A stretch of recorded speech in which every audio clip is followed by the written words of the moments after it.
This is the latest disclosure in a report from National Civil Defense Headquarters in Washington. It has been established that persons who have recently died have been returning to life and committing acts of murder. A widespread investigation of reports from funeral homes, morgues, and hospitals has concluded that the unburied dead are coming back to life and seeking human victims. It's hard for us here to... Hi, I'm the Reverend Dr. Death. And I'm La Llareyna. And this is Death Holler News.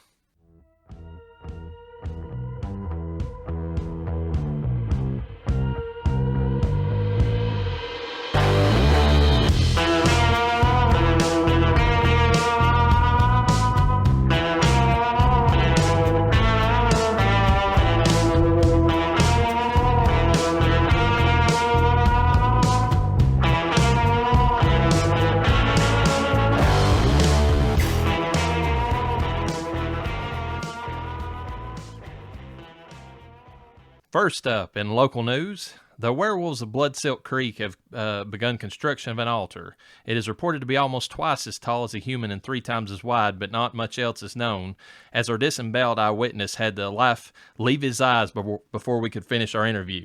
Regardless, we can be sure this is a terrible development, and until further notice, it is recommended that anyone planning a hiking or camping trip in the region make alternative plans. Or not. If that's your thing, you can stay. As far as the news goes, as horror related, we have first up the Resident Evil The Village news. A few items here, and you can chime in, Llareyna, because I know that you have some experience with this. I'm an expert at this point. It is part of a planned trilogy that concludes with Part 9, which this is considered Part 8, so it's the middle of the trilogy, according to Games Radar. All 3 games have shared a very close development, and it started with Resident Evil 7, and it continues kind of the plot line, where I guess the main character's son in that game was kidnapped. I don't know much else about that because I've not played 7. Unfortunately, or The Village, but you can tell me if it has. I know it has something to do with the baby because the next story up is from Rock Paper Shotgun, and they are talking about all the mods that are coming out for the game, and they say they are getting creepy. The mods, it's ridiculous. Yeah, there's a lot of mods. Now I know when I purchased the original pack, I got mods with it. I was like, what the heck? We'll just get them because I'm probably going to end up buying them down the road. Have not experienced them yet. I think I'm more than halfway through the game. It's a slow burn for me. Don't watch me play video games. I'm not great at it. But yeah, I mean, how it's going to get creepier is interesting because the game's pretty fucking creepy as it is already. Well, according to this, the article, it said that they started adding in Barney as the enemy model in the game shortly and Thomas the Tank Engine's head was put on Lady... Oh, hell no. Was put on Lady Dimitrescu. This was like as soon as the game was released. Okay, that's just a disservice to Lady D. I mean, come on now. She's gorgeous. Why would you do that? The creep factor, I guess. I mean, those cold, unblinking eyes from Thomas the Tank Engine. I mean, that would be pretty disturbing. And you're talking about Barney the Purple Dinosaur, right? Yeah. All the zombie-like characters in the game basically are being replaced by Barney. Oh, my God. On top of that, it seems that some people were, speaking of the baby, as I mentioned, that were swapping out the heads of Chris Redfield and Ethan Winter's baby in the game, meaning that you got a baby with an adult man's head attached to it with the motion capture perfectly mimicking it crying, and then you had an adult Chris Redfield walking around the game with a baby's head attached to him. Now, the Chris with the baby head would be creepy to me, but that baby is creepy looking already. It's a normal baby, but something about this baby is creepy looking. So the baby with the Chris Redford head might be, better. And there's another mod titled Casual Alcina. I guess that's how it's pronounced. I don't know. But anyways, they've swapped out Lady Dimitrescu normal attire for a baggy sweater and skinny jeans. So if she's got a hot body, so I mean, if you that's what you prefer. I mean, I'm sure that if you go into the realm of mods, they've probably, put all kinds of things in there, clothing-wise, otherwise. That was just one of the funnier ones. Oh, They always throw, fetish gear, everything else they can, and stuff like that. So if that's your thing, go at it. And the last little thing I saw, just looking up the mods myself, because this wasn't in the article, is that they have started swapping in famous movie killers, such as Michael Myers and the Scream Ghostface Killer, in place of the regular bad guys in the game. is this like an expansion pack that you can purchase? Because my kids are going to freak out. I think this might be something you have to have access to, like the PC version maybe to get, because I don't know. I know that Fallout and Bethesda games offered up the ability on the Xbox to mod their games, a little bit less so to the PlayStation, but for sure Xbox. But the PC, they always mod everything. I mean, whatever you want to do to a game, you can do it on a PC. Yeah, and that's pretty lame because we have PlayStation. And let's be honest, I'm not going to be modding anything anytime soon. But lame. But I mean, they are doing kind of crazy things like that on the PC version, and it was just kind of funny seeing Michael Myers, stalking after the character in the game. I mean, yeah, it would actually. You already feel like you're being followed in the game, specifically at the beginning when you're kind of just in the middle of this wooded area, nothing but snow and rustling noises around you. So to have Michael Myers or any original 80s slasher creeper monster following you behind is actually perfect. Just add the and it would just complete that. The last bit of news that I have about that game is, and it's probably the biggest news as far as I'm concerned, is that there's a huge controversy that's surrounding it. This news article is brought to us by PCGamer.com. Richard Raporst, director of a 2013 indie film called Frankenstein's Army, claims that the game designers took his creature creations from the film without permission and without giving credits to their source. And further back him up, Twitter user @CloneCorp tweeted some comparisons between the film and the game, and there is some compelling evidence that this was the case. Two creatures in particular, if you look at the pictures, one with propeller for a head and another in a diving helmet, which is already similar to the Big Daddy creatures from BioShock, look very similar. Raphorst doesn't want to sue, but would like to be given credit by Capcom for use of his designs. And I got to say, if you do look at the pictures, I mean, it's pretty damning. There is a lot of comparison between some of the monsters in this game and what he had in his movie. Yeah, I do believe that. We both took a look at that, and we were like, yeah, they're going to get in trouble. Yeah, the propeller one's the main one. Like, I mean, like the diving helmet, that's been done before, like I said, but the propeller head, that's kind of they look almost dead on what's in the game. I remember that, yeah. So, I mean, if anybody, that's listening would like to take a look, just look up @CloneCorp, and you can probably find the comparisons. He did like a whole tweet, like a whole series of tweets about it and kind of combine them together for comparisons. Mm-hmm. Is there anything else you want to mention about the game before we move on? I know you didn't get to really talk about it in the last episode of Death Holler, so I figured I'd give you your time to speak about it. I feel like I did talk about it pretty decently. No, in terms of news, I don't feel like I have a lot to mention. I mean, I already said it. I'm kind of a little more than halfway through the game. Creepy as all hell. We can only handle playing it probably about 20 minutes at a time. Not to mention, I'm a horrible, horrible video game player. I don't know why I thought putting a controller in my hand would be a good idea.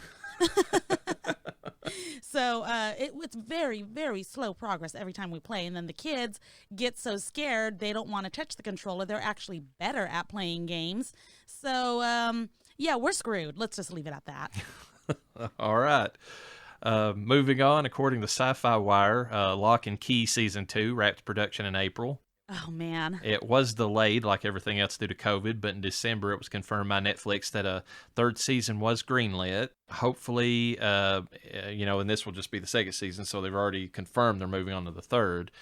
Hopefully it won't be long before we can dive back into the series and see where the Locke family ends up following the huge reveal at the end of season 1, which we're not going to reveal for spoiler's sake, but it's pretty big. It's one of those. Yeah, Reverend, do you think we will do a small recap of season 1 before season 2 starts? Because I don't know if we're going to wait for I guess they do release everything all at once on Netflix. I don't know if we're going to do a review of Lock and Key as a whole, season 1 and 2, kind of like we did with Chilling Adventures of Sabrina, or maybe a small recap of season 1 and then follow season 2. We can do that. I mean, it's one of the best. The comic book's great by author Joe Hill, which, if you didn't know, is the son of Stephen King, and the series has turned out great. I mean, it's pretty much matching perfectly with what was in the comics, and I mean, they're doing a great job with the live action in this case. Yeah, and oh my God, I don't know. I have a couple of his books, but have you read anything by Joe Hill? I haven't, actually. I've got a couple of books by him, and I've watched the movie Horns that had starred Daniel Radcliffe, and it was great. And then, of course, I did read the graphic novel series or comic series of Lock and Key, but I've not actually broke down and read any of his other books. I'm going to be honest with you. I did not know he was the son of Stephen King. It's pretty apparent if you see a picture of him. Oh, my God. Looks dead on like him, Yeah. by all means. Looks just like him.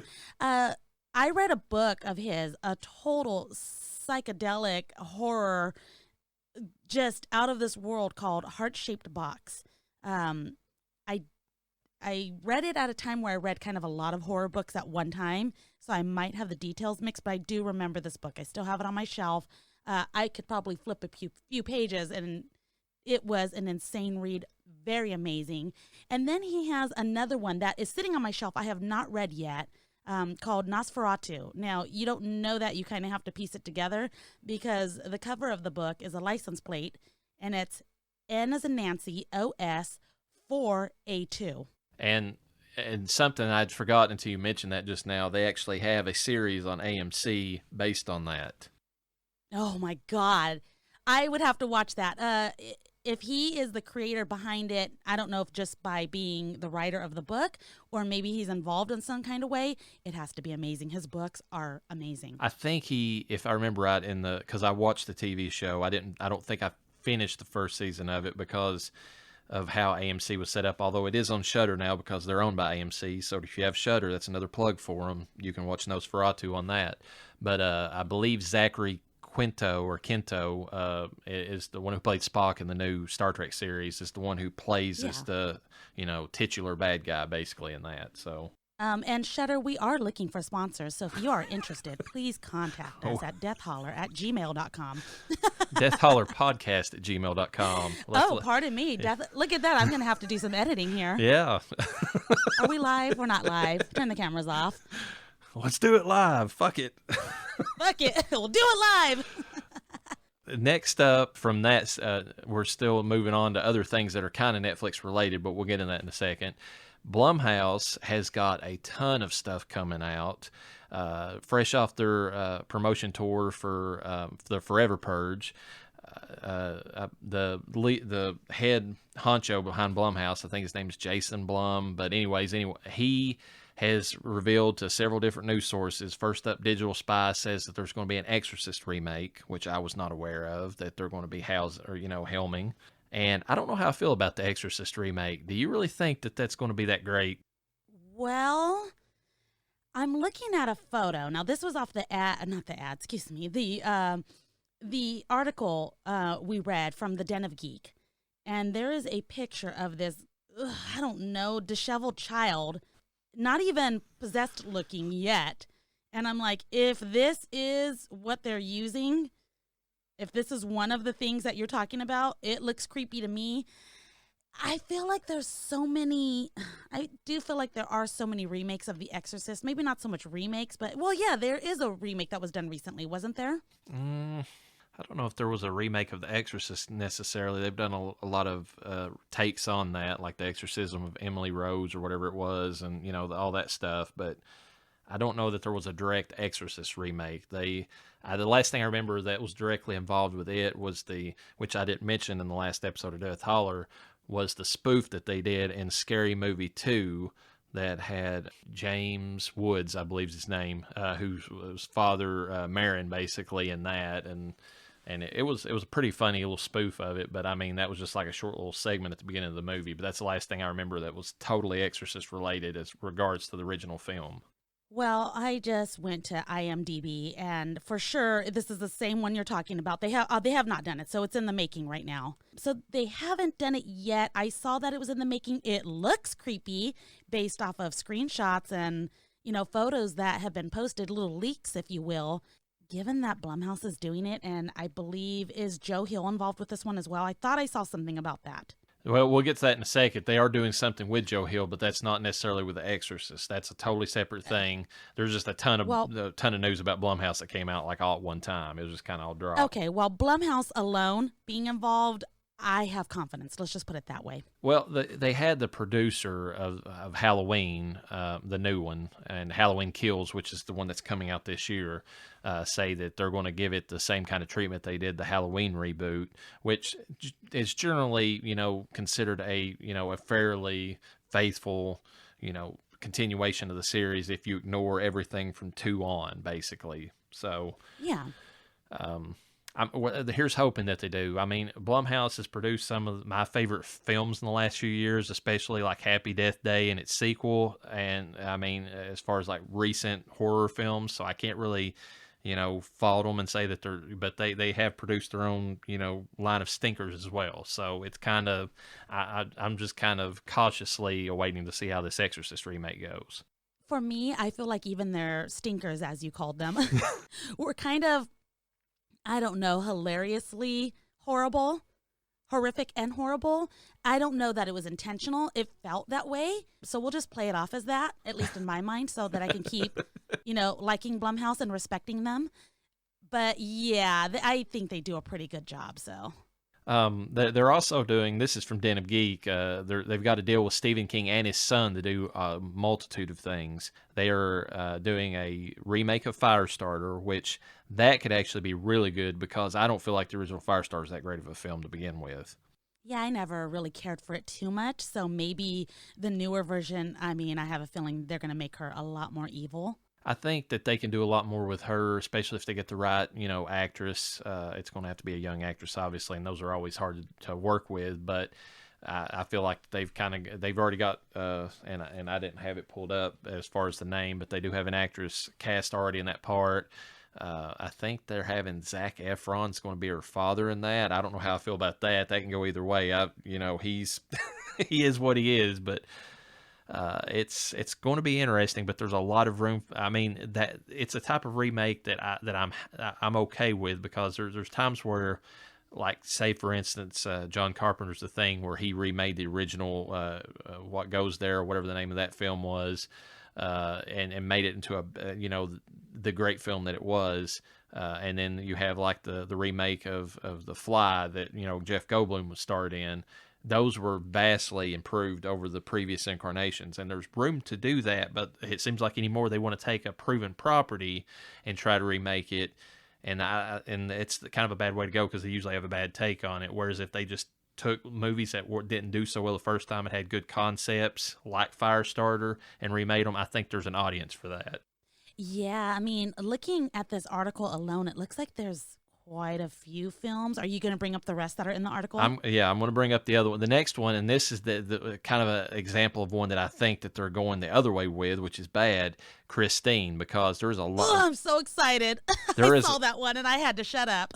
There is a lot of people that love that older film, and this one can go either way. I'm not going to say that the original is perfect, but there is something about the original Christine that is kind of timeless, and it's going to be interesting to see if they can, do better than what the original offered.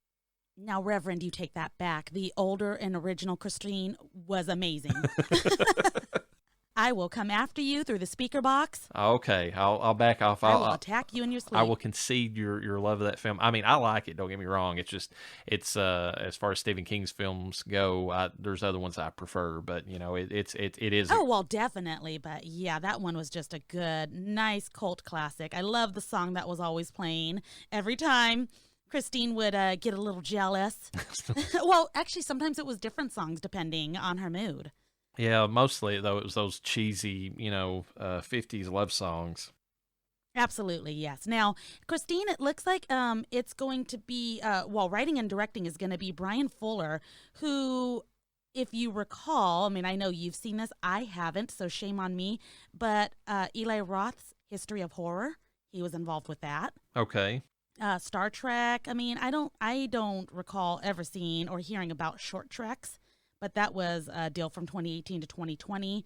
Star Trek Discovery, Hannibal, American Gods. So he's been involved in quite a few, I mean, probably still involved with American Gods. I believe that's still going. Yeah, that was one that I always wanted to get into, but I only watched like the first couple episodes. That book's amazing, by the way, by Neil Gaiman. Anybody who wants to read American Gods, that is a really good story. And Neil Gaiman was the writer of Coraline. Mm-hmm.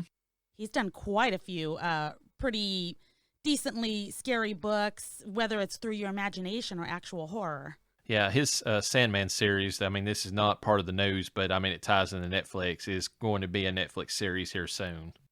Okay. Yeah, I mean, looks like he did Good Omens as well, which I couldn't get into that one, but I think you thought that was a pretty funny. It's like a comedy horror comedy. Yeah, I enjoyed it just because of the fact that David Tennant was in that. You know, obviously he was the 10th Doctor, and for anybody who's into Doctor Who, and the fact that he played basically Crowley is about the name that he went. There's that tie that I Yes. liked, and the fact that he looked like Ozzy Osbourne, that was even better. But speaking of Netflix, Blumhouse is developing a Netflix series actually based on a short story called Mr. Harrigan's Phone, and that's from Stephen King as well. It's from a book series called It Bleeds. I've not read that one. That has to be one of his newer ones. I kind of stopped reading pretty much after some of his newer stuff like newer for me, like Bag of Bones and like Dreamcatcher. That was about the time that I stopped reading a lot of King's stuff. So this has to be one of his newer collections. It is. I've been seeing ads pop up for it on my Facebook page. I've seen the book when I go to the bookstore, kind of just staring at me, and I'm like, oh, that looks pretty good. But it has a cat on the front cover. Now, I'm sure there might be multiple versions of the cover, but it reminded me for some reason of Pet Sematary. And I'm like, okay, what is this? I literally thought it was like a story about a cat. I didn't realize there was a multitude of stories in this universe. Yeah, it has to be one of his anthology series like Nightmares and Dreamscapes and Skeleton Crew.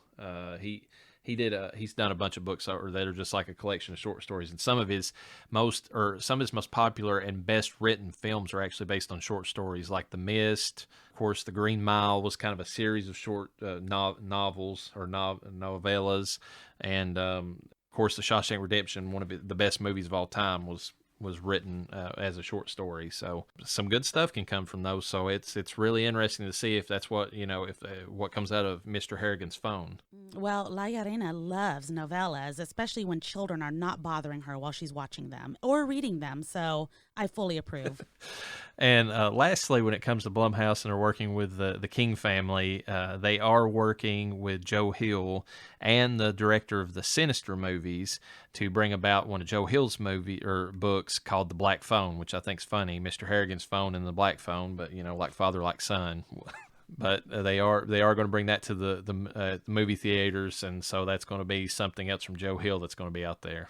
I mean, is it bad that I'm interested just because Joe Hill's involved? I mean, yes, Stephen King, but Joe Hill is obviously the younger version, and I don't know. I guess horror can be timeless and ageless, but something about Joe Hill's crazy mindfuck of writing is really like, I don't know, it draws me in. Yeah, I don't know, from what I mean, just Lock and Key itself, he's got a style that's all of his own, but you can tell that he's definitely got influence from his father, and it's also a generational thing.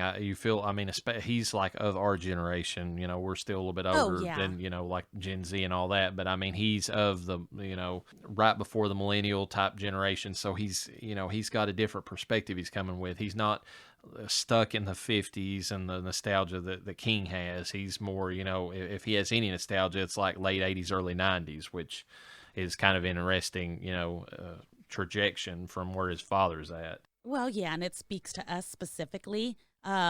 if the listeners want to laugh, I haven't mentioned this yet, but you'll recall that I spoke to you about how I couldn't get through like the first, 2 or 3 episodes of Lock and Key because it was so suspenseful at certain points. I would get so scared, I would have to shut it off. It was it. And it ended up being not as bad. You mentioned, you're like, it's not that scary. And I'm like, yeah, but you and I have different ideas of what scary is.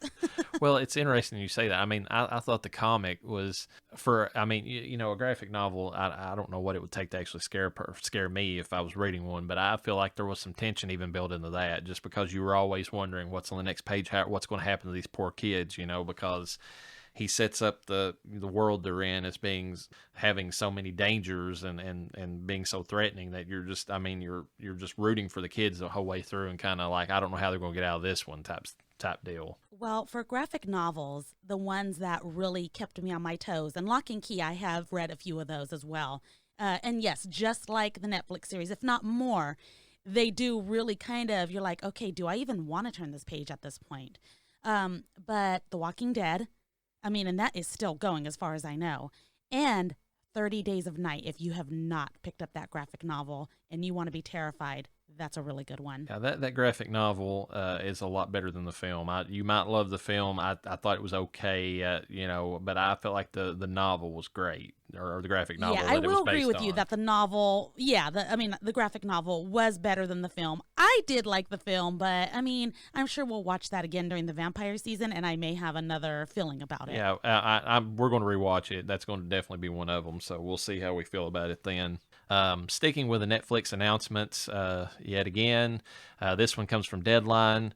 Tim Burton is set to direct a new live-action series titled Wednesday, which is written by the creators of Smallville, and it follows Wednesday Addams as she attends Nevermore Academy and struggles to master her new psychic abilities. Ooh. There are also a series of murders plaguing the nearby town, and she will, I guess through the course of the show, also be involved in trying to solve those, trying to figure out who's, committing the murders. They have tapped Jenna Ortega from Jane the Virgin to star as Wednesday. And I'm just interested in seeing this one. It's Tim Burton. He's tackling the Addams family, which is right up his alley as far as like what his aesthetic goes and what he's really into. And the only thing that bothers me is everybody was kind of hoping and putting out rumors that Johnny Depp might be like Gomez and like Christina Ricci might be Morticia, since they were skewing younger for Wednesday. And I've not seen anything that says that that's the case. So that's kind of disappointing. Yeah. Well, that's kind of, in my opinion, I could see that absolutely working. I really feel like it's wishful thinking at this point. Yeah, I think this is going for something completely different. I'm not trying to besmirch this at all. Because the Smallville writers are way more capable than the writers of Riverdale. But and Riverdale season 1, I will throw out there, it's actually being good, regardless of how it devolved. I thought that first season was good for setting up a show that could have been a lot better later on. But this almost reads to me like, like a Riverdale type thing, like the kind of working a mystery into it, taking established characters that and kind of putting them in a different, darker setting, basically. Yeah, well, I'm fully interested. I'm looking at the actress right now, Jenna Ortega. She looks like the animated version of the, tween-aged Wednesday Addams. And she was in, I don't know if many people knew this, she was in Insidious Chapter 2. She played Annie. I did not know that. Yeah, so she has some horror underneath her belt, so she's got that going for her.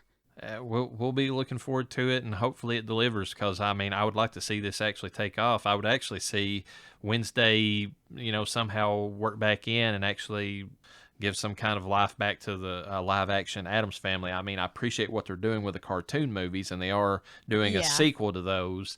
But, we just want to see the live-action come back. Well, there is an article from Bustle, and it's like, Tim Burton, please leave Wednesday Addams alone. And I'm like, whoa, Bustle, take it easy. Let's give it a chance. Everyone loves the Addams family. Anything beyond the animated movies that they're making right now is just taking a creative idea and trying to redo it in their own mindset. So the fact that this is just the story of Wednesday Addams, and yes, her family is going to make appearances in this, but I like that it's following just her. I mean, I don't know that I would find a show about Pugsley super interesting. Oh, nobody would find a show about him interesting. I mean, Pugsley to me would be, if you was to follow him as far as where he would naturally go, he would probably be a serial killer of some kind. I mean, just projecting from where he was at and what, kind of person he kind of was made out to be. I might be interested in Baby Pubert. I don't know. So I'm interested to see where it goes, and I think Bustle just needs to calm the fuck down. Yeah. First of all, it's Tim Burton. Second, Addams Family, Tim Burton, come on now. Yeah, they need to chill out. We need to see where this is going because, I could easily see this, being the next big thing if everything aligns. Tim Burton flexes his creative muscle and kind of, gets away from some of the Alice in Wonderland stuff that he kind of, went into, in more recent times and kind of go back to some of the stuff that, he's more known for. If he taps into that, plus the Addams Family, I think they've got a hit on their hands. Well, Reverend, I agree with you. Hocus Pocus 2 is finally happening. Oh, my God. According to comicbook.com, Hocus Pocus 2 is confirmed for 2022 and will feature the return of the original Sanderson sisters. Not many details have been revealed, but the film will release on Disney Plus, and it's supposed to have 3 young female leads and have them bring the sisters back to modern-day Salem. So they've not really revealed if they're going to bring back any of the other actors from the original film other than the 3 sisters. If they don't, I think that's a missed opportunity, even though I know the actors have drastically changed in appearance. But it's it's going to be interesting to see. I mean, I think that, for a lot of people, the Sanderson sisters were the draw of the first movie, but if you're nostalgic for it, like a lot of us are, you want to see some of the other characters come back. It would be interested if Thora Birch, who played Danny in the original film, if she was one of the girls or maybe one of her daughters, because I know she's also drastically older. Yeah. We've all aged, let's be honest. Yep. Maybe one of her daughters was one of the girls that helps raise the Sanderson sisters. This is exciting news. I have a little bit of fear in me of, you have all this excitement. You have all these expectations. I want to keep my expectations low because I don't want to be let down by this. Well, it's hard not to feel like you might be let down by this because so many people, especially going back to our age group, love this movie. This is a staple of Halloween time. It plays on the 31 Days of Halloween on ABC Family or whatever they call it now. Freeform. Yeah. I don't know what they've changed the name 50 times. Yeah, it's Freeform. But it's a classic, and it's one of those things where it was such a contained movie. I don't know that it needed a sequel. I mean, it's one of those things where more might be less, but we're hoping that it's not the case, that what we get actually is a worthy successor to what we already know. Well, speaking of, on this same topic of movies coming back, I have to bring this up. This was not on the agenda for us to discuss, but I'm seeing this meme resurface again of Beetlejuice 2. Yep. And we discussed this before. I'll let you talk a little bit about what happened to the alleged part 2 that was supposed to come out. But I'm seeing this poster again, and people are like, oh my God, please tell me this is real, or no way, this is so exciting. And it's like, come on, it's 2021. We've been seeing this since 2015. Yeah, I think it's been pretty hard debunked at this point. It's not going to happen. But Reverend, can you go into detail of why it's not going to happen? Well, or why it didn't happen? It didn't happen originally because obviously after the success of the original film, the company that made it, and I'm drawing a blank as to the company that made the film originally. Now I believe it's Warner Brothers, but anyways, they were very much wanting a sequel. Obviously, it was going to be a moneymaker if they got it. But you got to remember at the time that this was being, that this would have came out. Tim Burton had really blown up as far as being in demand as far as a director. Michael Keaton, obviously it also, blown up. Batman in particular was, really making the rounds. And so they film studio wanted to make the film, but they didn't want to give either the time to make the script the way that Burton wanted, because he wanted to take his time. He had all these other projects going on, so he wanted to be able to work on it and kind of finesse it, and they didn't really want to give him that time, and because it's always strike while the iron is hot type situation. And of course, they wasn't willing to wait for Keaton or Ryder to kind of work through the movies that they were doing at the time, because, I mean, you got to remember, Winona Ryder was like, I mean, the it girl at this time. I mean, this was, absolutely, she, this was around the time right before Heathers and, Reality Bites and all that would come later, but I mean, she was really catching on. And so, but they just wasn't ready or willing to give either the script or the actors time to be able to work out their schedules to be able to make something good. So they tried to move forward with this one script, and it sounds absolutely horrific. It would have basically been somebody else playing Beetlejuice first of all, and it would have been him in some kind of Pacific setting like the Hawaii or something like that, more of a Caribbean, some kind of tropical setting if you were. And he was basically following him around and harassing the family. And it sounds like dog shit on paper, so I can only imagine how bad it would have been if it actually been filmed. And, of course, being as big of a director as he was at the time, Tim Burton still had creative control over the property, and he just told him, no, if that's what you got to do, we're never making a sequel to this thing. So that's how it originally ended. That's why we didn't get a part 2 to begin with. There's been rumors kind of, I want to say festering, just because it's aggravating that it to me that it's, out there, but there's nothing that's probably ever going to be made of it, that Burton does want to go back and look at it, and because he's, had plenty of time to look at things and kind of come up with ideas. And I'm sure that, with Keaton recently agreeing to go back and don the cowl again as Batman, he's kind of showing that he's, all for, or at least willing to go back and do some of his older properties. And of course, Winona Ryder with Stranger Things, she's obviously back in, the mainstream consciousness again. There's a chance for this movie, but I don't think, but I mean, that what you're talking about, that meme, that's been circulating forever, way before all this recent development stuff came about. Yeah, and with Tim Burton having creative control and taking control, that is how you prevent hot garbage from turning into a dumpster fire. I'm sorry. I mean, preventing a horrible script from going into play just to have this alleged part 2. And I know this was a long, long time ago. I mean, late 80s is when the original Beetlejuice came out. I agree.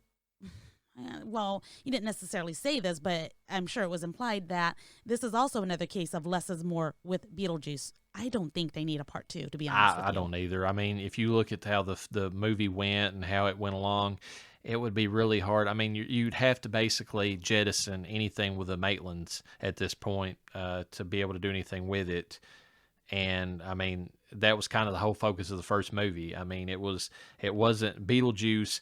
The Beetlejuice that everybody knows and loves is, I mean, he's in that film, but I think a lot of people more remember the character he was in the cartoon series, which I loved and adored as a kid. I loved the cartoon. But that's what people think of, and Beetlejuice was not the focus of the movie necessarily. It was the Maitlands were the ones that were the focus, and of course Winona Ryder. Well, he took over. I mean, he stole the spotlight. Let's be honest. He stole the spotlight, but I'm just saying, if you go by the original film, they were the protagonists. They were the ones that had the story arc. I mean, Beetlejuice didn't have any story arc at all. He didn't grow as a character at all. That's why we love him. Don't get me wrong, but script wise, he was not the focus of the script, and so if they make a part 2. I feel like they would have to kind of delve more into the territory of the cartoon and kind of make it more about Beetlejuice somehow befriending, Winona Ryder's character in that film. And, I mean, it worked for the cartoon just because it was a cartoon, but you would have to basically retcon a lot of stuff to get it to work with the first film. Yeah, and that's unnecessary. So as bad as that sounds, I mean, going back to the original thing that sparked this, Hocus Pocus 2 is happening. Hopefully it's not the, dumpster fire that would have been Beetlejuice 2 if it had actually went ahead as planned. Yeah, I wonder if scripts have ever been written for part 2 of Hocus Pocus. And if they did, were they reviewed and were they like, no, trash, hot garbage, redo this, change that, till they found something that they liked? Because that can go good or bad. That could be really, really good because you took your time to do it right. Or you could have been like, well, what do the people want? What do we think the people want? and there's no way in hell you can, make every person, every fan happy. So when you do that, I feel like a lot of the storyline goes downhill. Yeah, they're not going to be able to tap. I mean, it's lightning in a bottle. That's why, the whole less is more type thing. There are so many things that people enjoy about that first film that I don't think that they can possibly cover. I mean, they're going to have to tilt one way or the other, probably toward the Sanderson sisters. And I mean, that's all well and good, but to me, it's the ensemble cast in general that kind of makes that movie. Even the child actors that were not necessarily the greatest in that movie, I mean, especially if you grew up on that film and you rooted for them and you kind of lived vicariously through them, it's going to miss something by not having their perspective. They might try to tap into that again with these, new female leads that they've got. But I mean, it's the original fans are going to probably feel cold with regards to that. And then there was a rumor at one point in time that they were going to set it in some kind of city setting like New York or something. And I'm thankful at least this blurb says it's going to be in Salem, because those original mocked up pictures of the Sanderson sisters in New York City just looked like crap to me. So, I mean, it looked like a witch version of Ever After or whatever that live action film was that Disney did a few years back. Oh, dear Lord, no. But, I mean, do you have anything else to comment about Hocus Pocus 2 before we move on to the next news article? Yeah, I just want to know, will another virgin light the candle, the black flame candle? Oh, I'm sure that's how they're going to set it up. And was there any of that candle left over? I don't really remember, to be honest with you. I don't. Did it have to burn the entire night? I can't remember. Yeah, it did. Sunlight is obviously when the sun rose from the next day. I know that's when their time was up. I don't remember. We'll have to go back and revisit whether or not the candle burned out. But it was a specially made candle from the fat of a hangman, was it? Or the fat of a... I forgot. I believe it was the Hanged Man, yeah. And there was the fact that two of the sisters completely burst in the dust. I mean, that's going to be hard to retcon. I mean, I don't, of course. Oh, yeah. I mean, I guess you could argue that over time that their bodies have been decomposed in the dust anyways, given the length of time. But I mean, at least there was corpses there. I mean, you got Winifred is now just a stone statue, which she could easily come back. But her sisters, I mean, their dust is scattered to the wind. So that's a whole separate issue. You could say all they are is dust in the wind. Oh, my Lord, Kansas. Oh, Lord. Well, moving on from that, Jaws is real. That's right, everybody. Yeah. According to Yahoo Sports, a Florida man has more than just meth and gators to worry about. An estimated 600-pound pregnant bull shark was spotted off the coast of Jupiter, Florida. Pictures of the monstrous shark alongside divers and other sharks show it dwarfing every other creature in its vicinity. While this species of shark can get even bigger, most in the region only get to be about 250 pounds due to overfishing in the area, which is, and so they have less food to feed off of and get that large. It was interesting. If you read the article, the guy who's kind of that mentioned it and kind of an expert on the type of thing says that normally they're pretty timid when it comes around humans, but this one just mosey this way in there like it owned the place. So, oh dear Lord, this thing is massive. They say now the picture, if you look at it, you got to account for perspective. It makes it look slightly bigger than it was, but it still looks massive. Yeah. It's still pretty. No, I realize that looking at it, but oh man, no, thank you. Yeah, if you anybody out there listening, look that article up about that. It definitely just like the movie doesn't make you want to go in the ocean anytime soon. Yeah, no, thank you. No, thank you. You know what? It's Neptune from Resident Evil. Yeah, that would work too, and that cycles back to our first story. Oh Lordy. Okay, I want to move on from this. This is terrifying. Okay. Screen Rant is reporting that Army of Thieves, the live-action prequel to Army of the Dead, was recently teased in a series promotion pictures by Zack Snyder. This will actually follow one of the main leads in the first film, kind of a German safecracker. I don't even know how to pronounce the guy's name, so I'm not even going to attempt it. But the actor is also going to be directing, and it's going to follow a brand new series of people. I don't know. It doesn't really say that zombies are involved in this because it almost seems like it's following their exploits. So I don't know how this is going to tie in, but it's supposed to be a prequel of sorts. And they are also announcing that a prequel cartoon series will also follow on Netflix. Okay, don't you think this is just a bit much? I think it's a bit much in the sense that it is. I mean, I came into it drawn in by the zombies, potential, and these have nothing to do with it. Now, granted, they're giving backstory, and if they somehow cap off in one of these two something about the time loop thing, then just like we said in our last episode of Death Holler, that's going to make the Army of the Dead infinitely more palatable and interesting than what it is as a current film. But I mean, I don't know that I want to watch a movie that, is just about a bunch of safecrackers or whatever. They're going to have to, he's going to have to prove himself to make this worthy of anything to me. Yeah, I mean, come on now. We can watch Ocean's 11. Come on now. Exactly. And I would imagine, I mean, I'm not putting down Snyder for his directorial abilities, but Ocean's 11, I don't think he can top, I mean, with his style. So if that's what, I don't know. I mean, like I said, I don't know how he's going with these films. We'll have to wait and see, but, that's how it is. I'm going through the whole, I mean, Zack Snyder, he is definitely a creative genius. I'm looking at his movies, but I just don't see how you follow a horror film with a non-horror film, despite the fact that it's supposed to be a prequel. Yeah, that's what I'm saying. I mean, now the fact that this follows that safecracker and the fact that, he is one of the ones that's the lines delivered to about how they've already lived this before and, all that could very well be the time loop. It could be. I get it, yeah. I mean, and if they end it, now, this is where it could draw me in. If they ended it with a little bit of horror, like the beginning of the Army of the Dead, like if it leads into that and kind of replays that would be kind of cool. I might consider it because, zombies scare the shit out of me anyway, so I might as well watch the condensed version. Well, the funny thing is I mean, and this is kind of a spoiler for anybody that, so if you want to skip ahead just a little bit, please do so. But Army of the Dead ends on basically one of the characters from the film getting out of the zone and not realizing that he was bit in the process. So it kind of hints that it's going to further spread out into the world. Now, whether that was a setup to Snyder's Dawn of the Dead or if that's a setup to a whole new sequel, nobody said, because he's not talked about sequels at all. He's just talked about prequels to this series.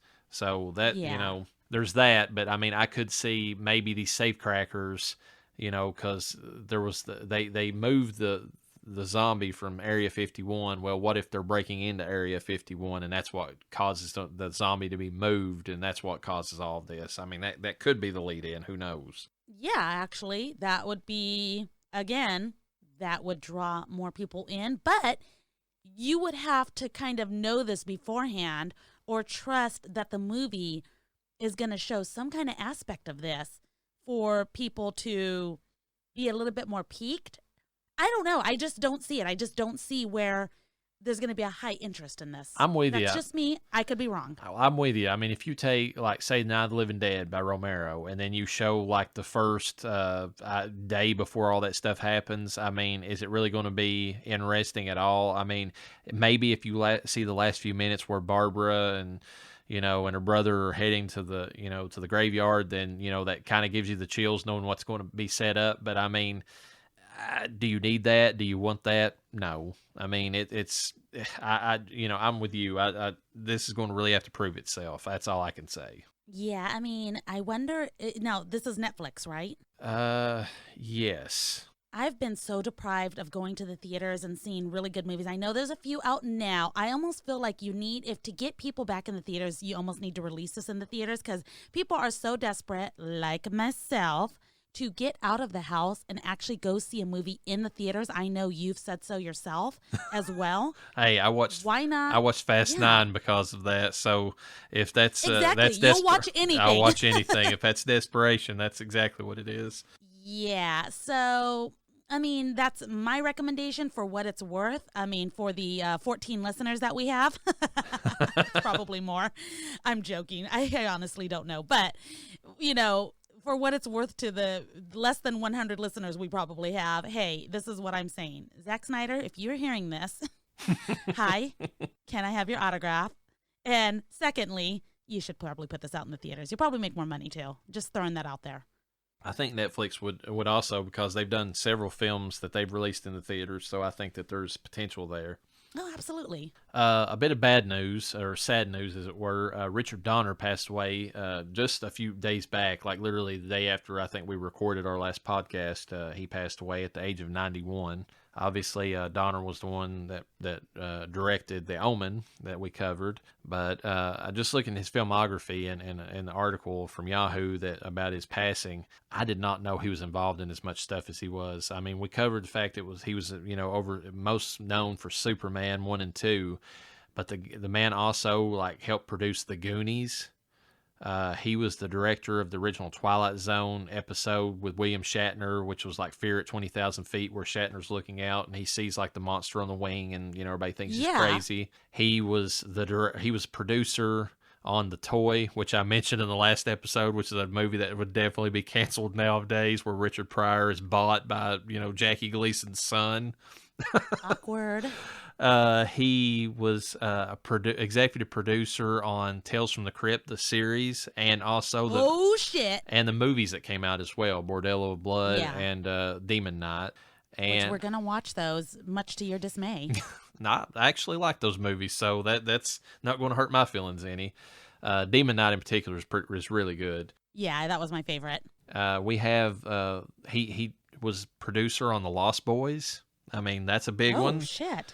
Yeah. And he was involved in Scrooged, which is one of my favorite, Christmas time horror movies. Oh, yes. I think we both agree that was a really good one that we both love. So it's sad that he passed away, but I mean, he lived a long life, at least at 91, and, just hats off to him. I mean, he, his efforts were, definitely, appreciated by everybody, that appreciates cinema and TV in general, just because of his vast wealth of work that he did. Yeah, especially here in the horror community. Yeah, I mean, I was really surprised at that, because whenever I found out he did The Omen, I was like, okay, and I was like, but then like looking at everything else, he was really into the genre, and I didn't even realize that. Yeah. The last bit of news, kind of, so we don't end on a sad note. This is kind of humorous. This is from BBC.com. A U.S. woman found out that she had received a felony embezzlement charge after failing to return a VHS rental copy of Sabrina the Teenage Witch.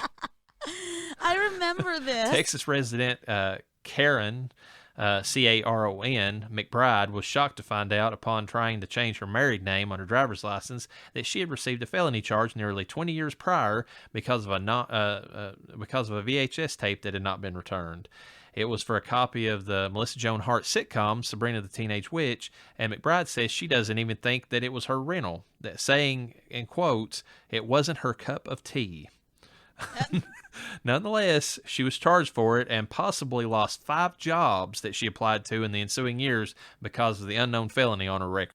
Yeah, which she was unaware of, and not only that, but she did say, like, I guess if somebody's not going to get hired, it's not like the company's going to say, hey, by the way, you have this felony charge. Yeah. Yeah. That's shitty luck. I mean, and it was probably, it could have been another Karen, like Karen McBride, since she spells her name so weird. That was the one that actually rented it, and it was attributed to her, and that would be awful. Well, yeah, and she did also say, she said that at the time she was, I don't know if she was married to somebody, but she had a spouse or a significant other that had children. So she thought that maybe it was something he rented under her name for the girls and never returned. Ultimately, they split up. So she thinks that's what's happened. Now, Melissa Joan Hart did jump in on Twitter and was like, hey, and she tagged all of her Sabrina the Teenage Witch, not co-hosts, like they're on a podcast, co-stars, and said, hey, is there anything we can do? Can we auction off some of the things we have, maybe stuff from the set to help this woman out? I don't know if anything came of that. I didn't read any further beyond that. I didn't see anything after that happened. It was just, but I mean, at least she tried to do something for, this poor woman. But yeah, I didn't see if anything had actually came out of that or not. Oh my God. And it was a VHS tape of all things. Yeah, of the TV series. I mean, it's not like we're talking about, chaos here, Chilling Adventures of Sabrina. This was the old, in some ways better, but a lot of ways cheesier version of the show. You know what is ridiculous about this is that the store, or if the business is even still running, they were contacted and they said, no, we are not pressing charges. You need to reverse this. We're not going to be pursuing this. And yet the state has still insisted on pursuing this and charging her, which is fucking ridiculous. I had a couple of bad run-ins with Blockbuster myself whenever I was, renting movies. So I get that, in my case, they had a shitty return, place that where if it was after hours, you had this little side return and they had like the shag carpet that was kind of like built into it to help it, roll down in there, I guess. But there was a hole that had developed in the shag carpet, so it went underneath the carpet instead of actually on top of it. And they tried to turn around and charge me $80 for like some kind of like DVD or something I rented at the time. So I can totally get how this happened. This is, oh my God, all kinds of bullshit like that. Well, there is an update, and this is from OklahomaCityFox.com, which basically says that the Cleveland County District Attorney's Office did decide that they were going to dismiss the case. However, she still needs to get it expunged from her record, which that is not cheap. You still need a lawyer. You need proper documentation. It takes time. It still has to get approved by a judge. This is a case where I really hope that Melissa Joan Hart can flex her muscle a bit and get like a GoFundMe set up for this lady and kind of get the legal fees covered, because something like that needs to happen. That's ridiculous. Yeah, I'm trying to see if there's any. No, I don't see any updates in terms of Melissa Joan Hart. It doesn't say, hey, Melissa Joan Hart got some help for this woman or anything. I know she was trying. Again, I don't know if anything came of it. Yeah, I didn't see anything in the articles that I looked at that said anything came out of it either, unfortunately, on her attempts to try to get some, support behind this lady. That is too bad, so sad. Do you have anything else, Llareyna, that you would like to bring up in the news segment? I don't at the time. I've only been following the news that you've been sending me, so. Okay. That's all for this edition of the news. I am the Reverend Dr. Death. And I am La Llareyna. Up next is the weather, where it's expected to be hot as hell with a chance of frogs falling from the sky. Good night. Oh, my God. Good night, Reverend. Yeah, that one threw me for a loop.